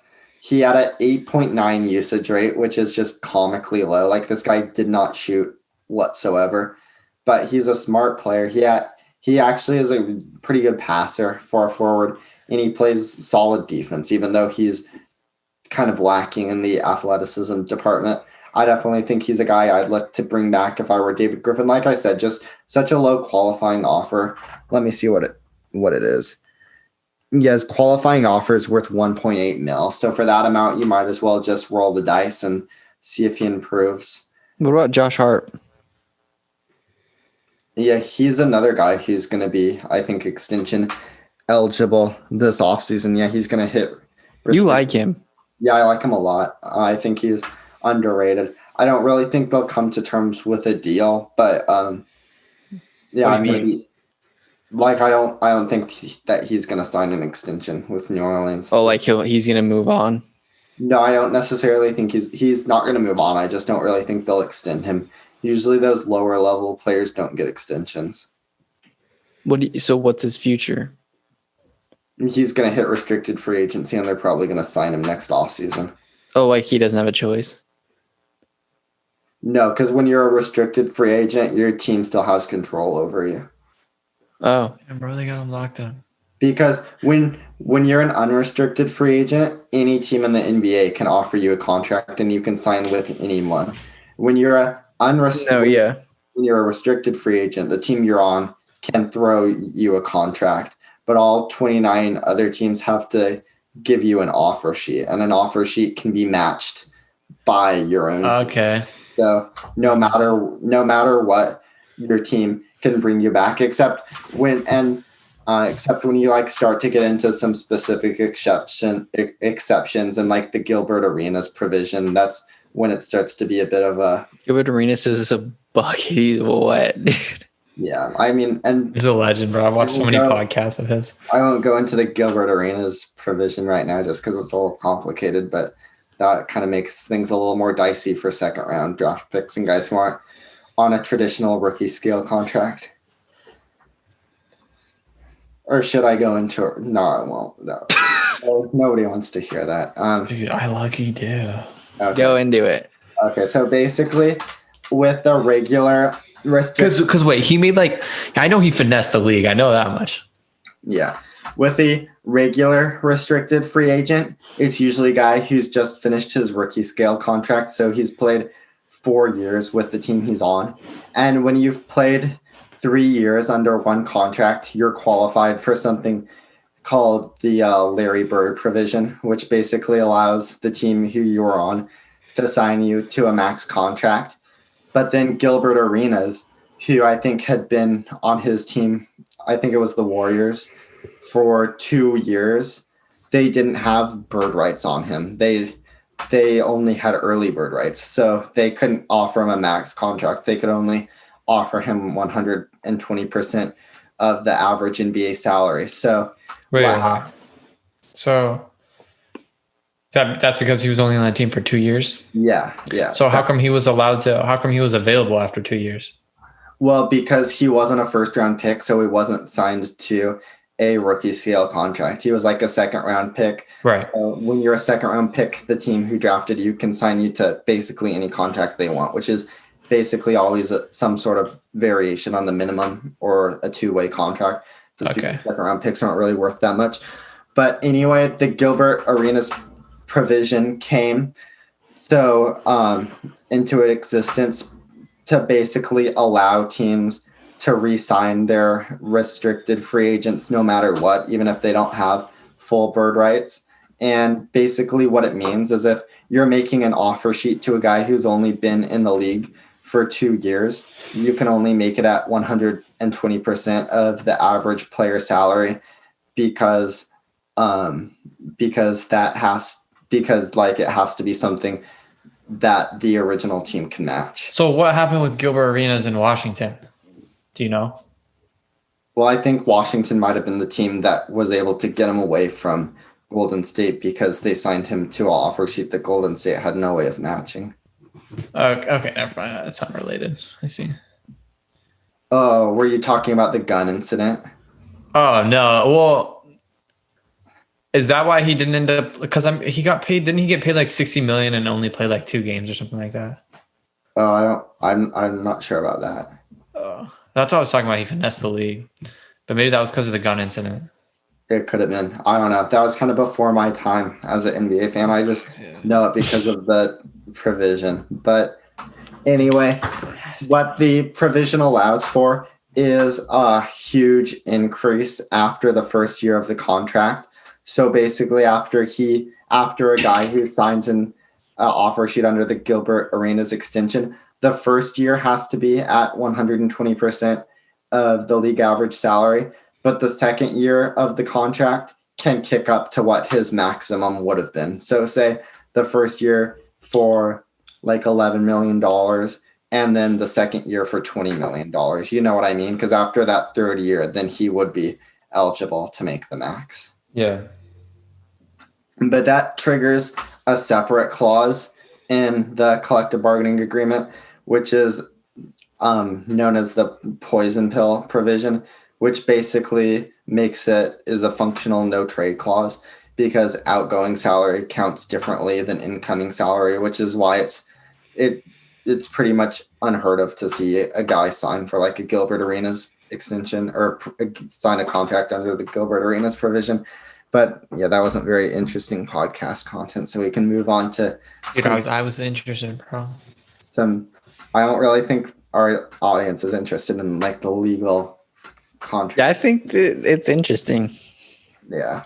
So anyway, we can. Bro, Jonah, you blow my mind. Like, I just look at you talking, and the way you light up when you're talking about this stuff, just like, you need to do something in this, man.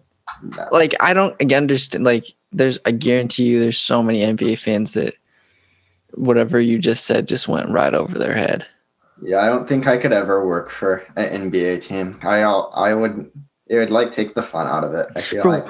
You know what I watched the other day? Sucks. Is like, I watched Moneyball, and I remember you saying like that's such a good movie. Like, it's so good, and I don't know. I thought of you when I was watching it because you're just so analytical when it comes to NBA and stuff. Yeah. But yeah, Channon, do you have any what's your favorite sports movie? Like Mike. Oh yeah, that's a good one. That's definitely a good one. Oh, I haven't watched many at all. I've only seen like Mike and Space Jam. I've never seen Space Jam. Oh, dude, I used to watch it. What the freak, dude? I literally used to watch it like twice a day. I would come home from basketball. In front of the TV. I would come home from basketball practice. Yeah, this is when I was in like the 8th grade. I'd just watch it twice in a row, like every day. I don't know why. Yeah, that was weird. Middle schoolers are weird. Yeah, bro, I was tripping. But I watched like Ip Man with Justin and stuff. Like, I'm ready for Space Jam 2 with the real GOAT. You feel me? When does that come out? I don't know. Dame's in that? Dame's in that? You weren't talking about LeBron James, were you? When you said, I thought you were talking about Damian Lillard. Yeah, same. I said the real GOAT. Yeah, isn't that Dame? Is Dame going to be in Space Jam 2? Yeah, well, that answers our question. Then yes. All right. So Jonah's anyway, genuinely disappointed in you after that. Oh, dude, LeBron's better than Michael Jordan. we'll just wrap up this podcast with a few free agent targets that I thought made a lot of sense for New Orleans. I know it's been probably about an hour ago when I described the ideal center to appear next to Zion Williamson. But I do think a couple of those guys exist on the market, one of which will be out of the Pelicans' price range, and that's Christian Wood. Also, the Pelicans cut Christian Wood, so there might be Christian Wood? I don't really think Who the freak is that? Who's he's he on play the for? Pistons. Oh, that's right. Okay. So Christian would actually be a great fit on this team. I think. I Yeah. don't think there's any way it happens, so we'll just move on from that.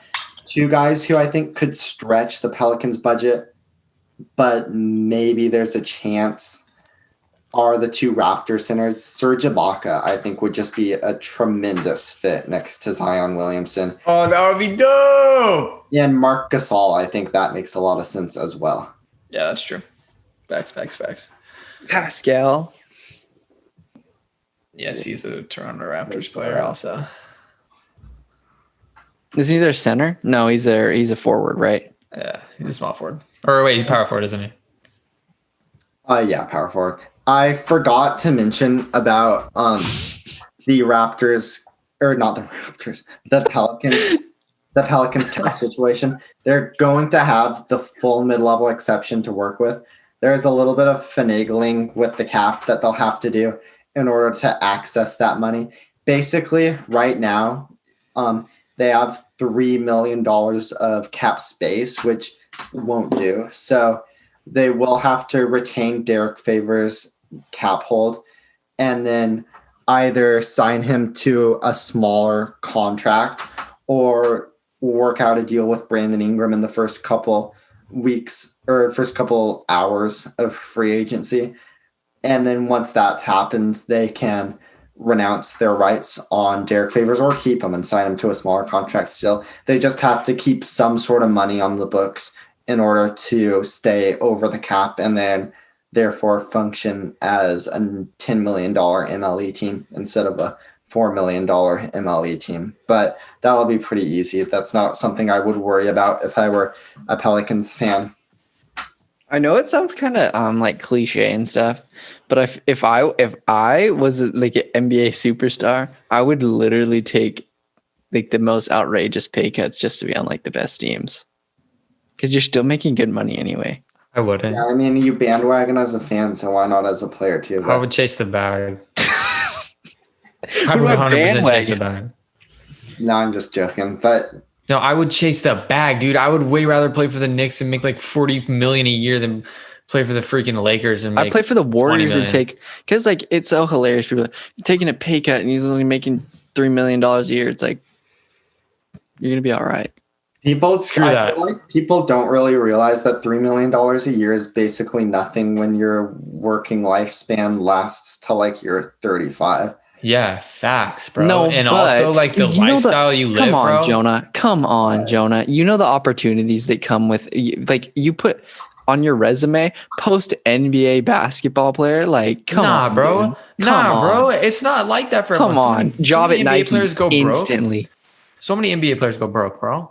Yeah, Because they don't spend their money, right? Yeah, I feel like once you're out of the NBA, you're just like some guy without a You're college. not. No. No, it's facts. It's fact. That is factual. Here's the thing, bro. No, It's stop. expensive to be an NBA player, bro. You think, oh, you're on the road, so you're not spending money. like, Yes, you they're- are, bro. You yeah. gotta like, you're spending money, bro, and you gotta look the part, bro. There's this pressure to have this stuff, bro. Like 3 million isn't gonna cut it, bro. And then like there's a reason I feel like most ex-NBA players like own a car dealership or own like fast food franchises. They sort of invest their money in businesses, but like not stuff where they have to like be super hands-on. Anyway, I feel like See, what you're telling me is you'd go for the max amount. I would, dude. I'm chasing the bag.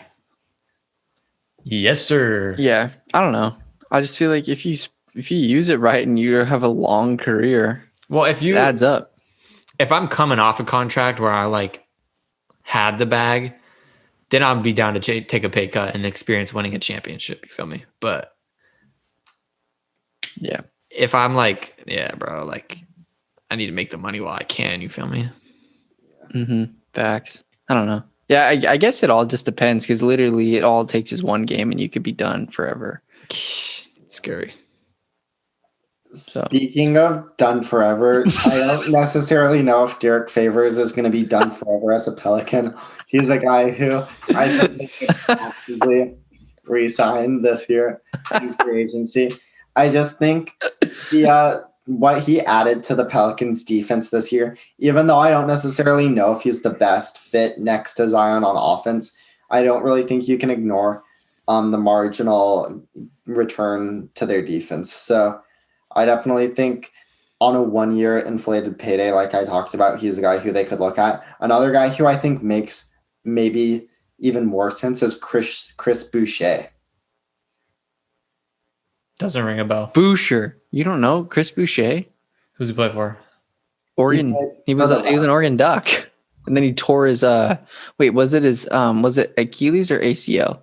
I don't know. The only Oregon Duck I know. Bolbo.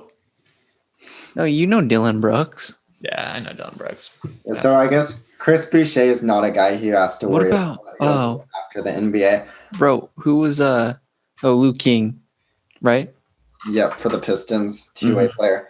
But anyway, Chris Boucher, I think, has that combination of rim protection and rim protection and some shooting. My main question is, like, does he have the body to play more than 12 minutes a game? Is the shooting real? I think he's definitely a guy who has some very real limitations. So I'd be worried about pairing him as sort of my long-term starter. But as a change of pace guy, if you're a believer in like Jackson Hayes as your starter and then Chris Boucher as the backup, I don't think that that's the worst scenario in the world. Boucher. One guy who I think is worth a look just because he is one of the NBA's elite floor spacers. Well, not elite, but he's one of the better three-point shooters at the center position. And a guy who I think could at least help this Pelicans team on offense is Myers Leonard. Oh, freak yeah, baby. Yeah, so Myers is a guy who I'm pretty high on. Please, bro, that would be so dope. Bring the hammer to New Orleans, bro. He will embody the culture just like he has every other culture he's been a part of. Yeah, and so I actually think cringe. I actually think he makes some sense on the Pelicans team. He'd be a guy who I looked at. Juancho Hernan Gomez, restricted free agent. I don't really know if the Pelicans are going to want to tie up their money in the RFA game. If they did, I think Juancho would be a terrific fit. I think defensively, maybe you might run into some issues against some of the NBA's stronger centers, like Joel Embiid, I think would probably dominate you. Yusuf Nurkic, you'd have some issues. But against most teams, especially when you get into the playoffs, assuming that's their goal, Juancho and Zion Williamson, that's a very switchable front. When you got to bang around down low against Draymond, it's an issue. I think no one's banging Draymond, dude. Juancho might be one of the more underrated players or underrated rebounders in the NBA at the power forward position. I don't know how gettable he is just from a logistics standpoint, but I think from a basketball standpoint, Juancho Hernan Gomez is a guy who I like for New Orleans.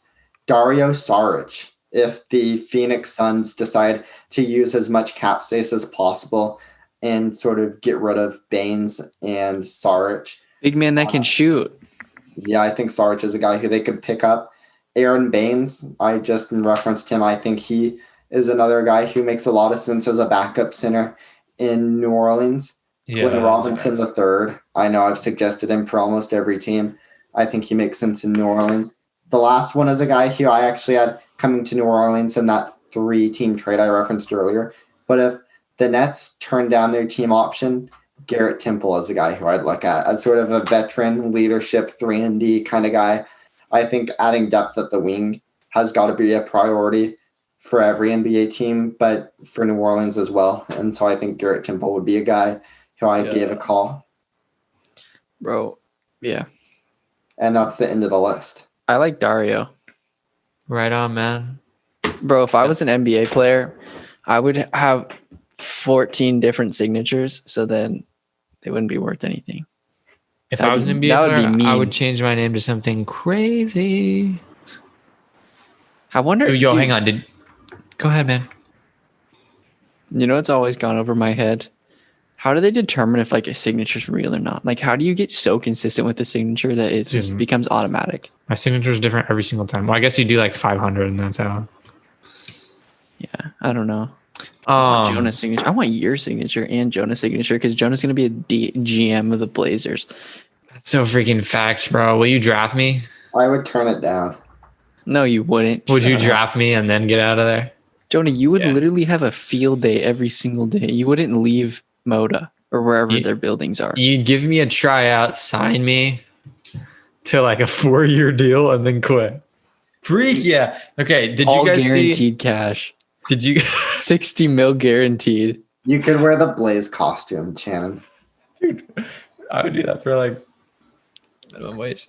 Could you imagine if you got to play like minutes on the Blazers? That'd be wild. I have dreams about it all the time, bro. Except for usually my dreams, like my shoes are tied together or my hands aren't working and stuff like that. But I've had some dreams where I like get in the game and I'm like, freak yeah. I remember I had a dream one time. I was playing for the Blazers at Sacramento and I got me a bucket too. Nice.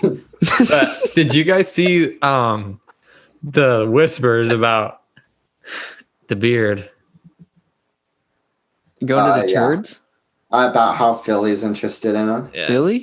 Yeah. I don't think Houston's ready for that yet. I do think they're going to have to. Houston won't even be like a franchise if Harden leaves.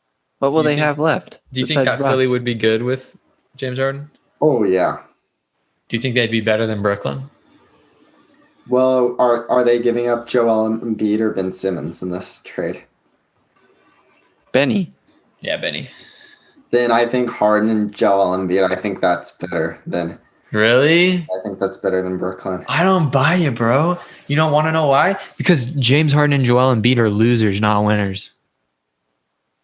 Very, very good point. I don't know. Dude, that'd be crazy. Bro, Kyrie and Katie both got a championship. I don't see one in Joel Embiid. I see tears. That's what I see. Yes, get James Harden out of the West. That'd be amazing. Yeah. Why? I do think that Houston's going to have one less guy you have to run through. Come to terms with that at some point, but I don't really think it's going to be this year. What do you mean don't worry about him? If your team If the What have Blazers you were done? good, they'd know that you have to play the Rockets when you get into the playoffs, and Bro, that's a shit show. I would way rather play the Rockets than like The Rockets gave the Denver. Warriors problems like every single year. no, they can't close it out, bro. I'd rather play the Rockets in Denver right now, no doubt. You with me, Jonah? Freak yeah, for sure. freak yeah, baby. Let's go. Jamal, well, dude, he's gonna win. Not My hot Jamal take Adams. for Jamal this- Murray. Jamal Murray's gonna win MVP this upcoming year. That's crazy you would say that. Okay, The Jonah. Rockets may not make the playoffs this year. No, they don't have a head coach. Who's their head coach? Steven Silas. Oh yeah, you're gonna. Oh, lose. that is so comedy because it's true, dude. That would be so funny. When you look at it, the top four for me is pretty set. Lakers, Clippers, Blazers, Warriors. And obviously free agency and trades can change any of this. But then you've got I misspoke. Lakers, Clippers, Nuggets, Mavs. And then you've got Blazers, Warriors as like 5 and 6. And then you've got the Jazz, who I think should be solid. And then you've got the Rockets, who I think are competing with Phoenix, New Orleans. Phoenix making the playoffs for that last spot. Yeah, So maybe. I think Houston can make it, but they're going to be on the bubble for sure. That's not. Yes, sir. Love to see it, man. Yeah. Love to see it. Okay. Trivia. How much money does Paul George make right now? Wait, is Memphis East or West? Memphis is West. Does Paul George make like 30 something million? Like I forgot we were supposed to have the answer. Does Yes, he Memphis does. make the playoffs this upcoming year? I forgot about Memphis. No, Memphis missed the playoffs. They played the No. Are they gonna make the playoffs like this upcoming season? Because I know that I remember now they were battling with the Blazers to get the 8th seed, right? They're not making it. They're not better than Phoenix. Yeah. And I think Phoenix is going to be able to make some big upgrades this offseason. Yeah. Memphis. John Morant sucks. Hey Janet, I'm gonna time you right now. What am I being timed about? Wait 1 second. Name every. I want to see who does it faster. Actually, this is actually hilarious. Name every I'll put you on a stopwatch right now. Okay. Name all 30 teams. 3, 2, 1, go. Blazers, Warriors, Suns, Magic, Wizards, both LA teams, Sacramento. Dude, I don't know who I've named. Knicks, Heat, Sixers, Someone should have kept track. Nuggets, Jazz. I don't know what I said. Did I say Memphis? Wait. Let's start over, and then Okay, I'll count. Ready? Wait, Wait, actually, what do you Jonah, mean will you count? count? Because you're way better with this. Oh, yeah, sure. You'll count, and then I'll have Jonah go, and we'll see who gets it faster. Let's count how many teams he's named. Okay. Yeah, just count like yeah. Ready? Just try to remember if I say a team I've already said, just try to call it out. If you Okay. can remember it. Okay, ready? 3, 2, 1, go. Blazers, Nuggets, Jazz, Clippers, Lakers, Warriors, Rockets, Suns, Kings,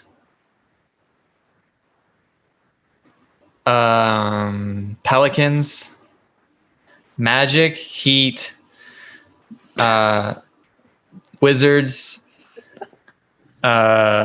Sixers, Celtics, Nets,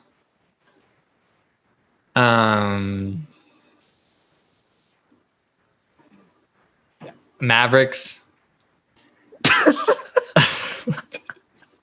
How many am I at? 16. What? Jonah, Okay. you're so good at keeping stuff in your head. I couldn't do that. Okay. With my fingers. Are you sure I'm at 16, dude? Or do you mean 26? Nah. Okay, Detroit, Think about it in halves. Cavaliers. I tried that. Didn't get very far. So that's 18. Coming up on a minute 30. Cut me off at 3 minutes because there's no point doing this forever. Toronto. Yeah, baby, Toronto.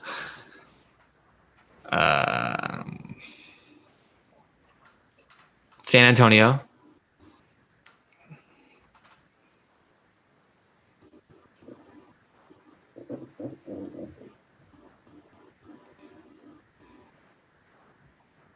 I said the Jazz. Yeah. Yeah. Did you do the New York teams? Yeah, you did the New Yeah. York teams. Actually, I don't think I said the Knicks. No, you did. Okay. Dude, Uh, I think I might be tapping out at 18, bro. all right. No way I really named 18 NBA teams. I thought you had 20. I Okay. think you got 5. Okay, I want to see if Jonah can do it. Dude, who did I forget? I still can't think of them. Did you do Memphis? Yes. I feel like I got most of the West teams. Hang on. Did you do the Bulls? Wait, No, I didn't do the Bulls. Give me a shot at it. Yeah, let Jonah go first. All right, Okay, I'll ready? keep track. Are you gonna go like Jonah's gonna imagine just all 15 West, all 15 East, and he's gonna be done. That's what I tried to do, and then I was like, I'm not thinking of any more West teams. Fuck, I'm going to the East. The East and West doesn't make sense though, because like Memphis is literally East, and In New Orleans, bro? What? yeah. All right, ready, Joe? Yeah. Clutch up, baby. 3, 2, 1, go. Blazers, Jazz, Nuggets, Timberwolves, Thunder, Lakers, Clippers, Kings, Suns, Warriors, Grizzlies, Spurs, Mavericks, Rockets, Pelicans, Bucks, Pacers, Cavaliers, Bulls, Pistons, Raptors, Celtics, 76ers, Knicks, Nets, Hawks, Magic, Heat, Hornets, Wizards. That's it. Did you look it up on your screen? No. Damn. Bro, you didn't even pause. I don't know how I forgot the freaking Thunder, bro. Are you kidding me? And then you said another West team that I was like, what? How did I forget that team? Dude, you did that in 23 seconds. I didn't say the Bucks. That could be a world record, bro. Because you can go around and ask people that are NBA fans, and they literally can't even tell you how many total. Dude, I didn't even say the Hawks. We talked about the Hawks today. That's Yeah, so Jonah, that was impressive. crazy, bro. That was crazy. That is impressive, my guy. Name 5 NFL teams, Channon.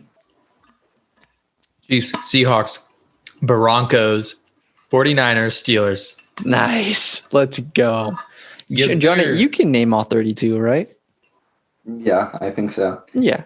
Bills, Dolphins, Patriots, Jets, Ravens, Steelers, Browns, Bengals, Texans, Titans, Colts. Yeah, I can easily name all 32. Yeah, facts. Name all the teams at NFC West. Me or Channon? You.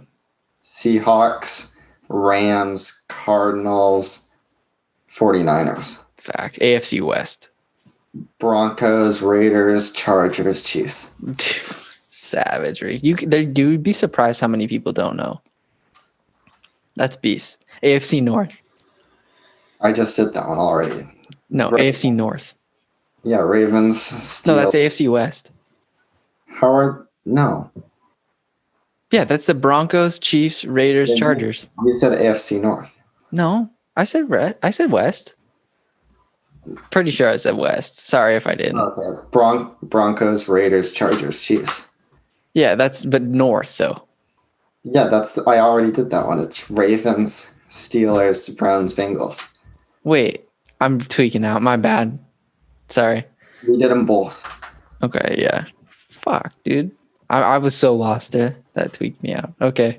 All right, we should probably log off. We've been going for like 2 hours. I think. I'm so tired. All I've been doing is sitting behind my computer doing homework. Dude, what homework were you doing? Nutrition stuff. I just had to make like calculations of how much like vitamins and minerals. Let's I cut out the end part when we were naming like the NBA teams and stuff. No, yeah, for sure.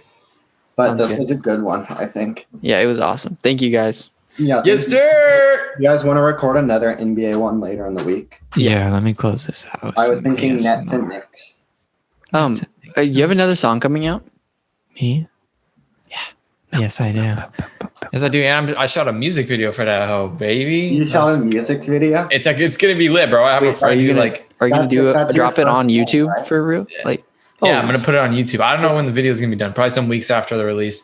But we were doing it to just get some like clips to promote. But he was like, "Oh, I'm trying to make a music video," and I was like, freaking. Hey, because that's sick. Because I like subscribed to you on YouTube, but then I'm like, wait, he has like no music Oh, videos. shit. Yeah, I don't even like Why don't you like post your music on YouTube? because it automatically goes onto like this other thing. I need to set up like an What? actual YouTube. I don't even have like a YouTube set up for myself. Can I FaceTime you like later this week so you can help me set up the ads? For sure. Okay, sick. Awesome. All right, my brothers, my freaking thing's about to die. There's my nipple. I can't wait, bro. Bianca is probably gonna get me like a Warrior sweatshirt for Christmas, so like I'm gonna be repping that every. Dude, how do you already know, bro? How do you know she's getting you, bro? That's bad cap. Because she like sent me all of these. She's like, "Which one do you want?" I'm like, "Bro, just surprise me." Oh, dude, that's crazy. Yeah, I want a Draymond jersey, but because mine went through the dryer one too many times and it shrunk. Well, in like 2 years, that jersey's not going to be relevant anymore. It's always gonna be relevant. People will be like, "Who's?" Wait, what do you guys? Did he used to play for the Warriors? Dude, I love how they're gonna those new city uniforms from the Warriors. Yeah, we need throwbacks. Those are sick. Yes, bro. The city uniforms are hard, and Brooklyn's is hard, bro. That artist is dope. He's Brooklyn culture, bro. That Lane Biscuit or whatever his name is. Wait, they came out with a new one? Yeah, Brooklyn's. They have like there's this like Brooklyn artist who does like he does art based on like kids art is like his thing. Like it's like showing them beauty in kids art, and so it's like really like stick figure type art. You feel me? Mm-hmm. And like it's like yeah, it's like yeah, sick. But yeah, the Oregon ones are cool too. Yeah. Yeah, the Blazers is so trash that they won't even like put the actual name on. It's just like Oregon, you know. Dude, freaking rep Oregon, bro. The Blazers are the best team in the league. Jonah, do you not like it how it goes down into the shorts with the line? I thought of you when I saw that. Wait, what? Because remember when you said that the football uniforms how they look too costumish if like the sides of the jerseys like. Oh, that's just for football and basketball. I like it if the stripe. Of course you do. Is it because you like tuck in your jersey and stuff or something? Yeah. You're just so biased, dude. Anything Blazers. Oh, the Blazers. No, Jonah doesn't really like the Blazers jersey. Blazers uniform. Don't get me wrong. You don't like them? No. What would you do to change it? Well, first of all, I'd make it a Blazer color. Then I'd scrap Oregon. And what's a Blazer color? Black, red, or white. And then I'd get rid of where it said Oregon and I'd make it say Portland instead. And then I'd get rid of the rainbow, whatever it is, the rainbow stripe on the side. Oh, you mean you're not down with the new city uniforms? I feel like you're just describing like our home jerseys. Yeah, that's what I was thinking too. And then like all the I thought you meant you didn't like the Blazers uniforms they have in general right now. The Blazers have some of the best uniforms in the NBA. Yeah. No, dude, I think the city ones are dope, but I think it would have been dope if they played more to like green, like because that's like such an Oregon color to me. I thought it was awesome to like use like the writing and the font from that sign. Yeah, that's a great idea. It would have been cool if they had included it would have been sick if it said Portland, Oregon on it. That would have been dope. Yeah, that would have been really cool. I chipped my tooth today. You see it? On what? I was hooping, bro. This guy freaking, I was because I have these friends who work at the Boys and Girls Club and I was playing with them. And this guy was trying to guard me, bro. And he's getting all mad because I didn't. You can play at the Boys and Girls Club? Well, they work there. So they let me in. I was giving them dudes buckets. This guy's getting mad. It's like, yeah, I don't even know. And you can play actual basketball there, like 1v1 or 2v2. Yeah, we were playing 2v2, yeah. I don't want to play it up sometime. What? Could you hook it up? No, dude, I don't. I just have like 3 friends who work there. Because me and Jonah have gone we've struck out at G3 the last couple times. There's no place in the Mid-Willamette Valley that lets you play real basketball. But they'll let 300 girls and parents watch their girls play volleyball. They've got the hoops back up at the parks, bro. Yeah, but it's gonna rain. Ah, shit. It's literally wintertime. Yeah, that's tough. It's all about the connections, you know. For what day do you want to record UFC on, Kellan? I'm thinking Wednesday. And then NFL on either Thursday or Friday. Mm-hmm. I can't wait to get my new freaking interface because then. What'd you get? It's the Scarlet one. The one yeah, bro. But it's the 2i2. So yeah. That's what I have. Let's go. Do you guys want to record NBA on Monday or Tuesday? Tuesday. Tuesday. Does that Yeah. work for you, Channon? I think so. Nets and Knicks. I think so. All right, Yeah, cool. you should start doing it by state.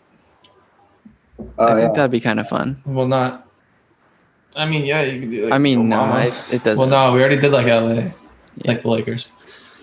Oh yeah. Do you Oh, guys? but Do you there's guys still want, the do you want to redo Kings the and Timberwolves and Warriors. stuff since that never happened? Yeah, probably. Okay, Plus- because I don't know why that never sent to Austin. Plus, I didn't like it. I've kind of refined my approach to these. I was still kind of raw when we did the Timberwolves one, and it didn't turn out as good. You were raw, big bone of Jonah. Yeah, like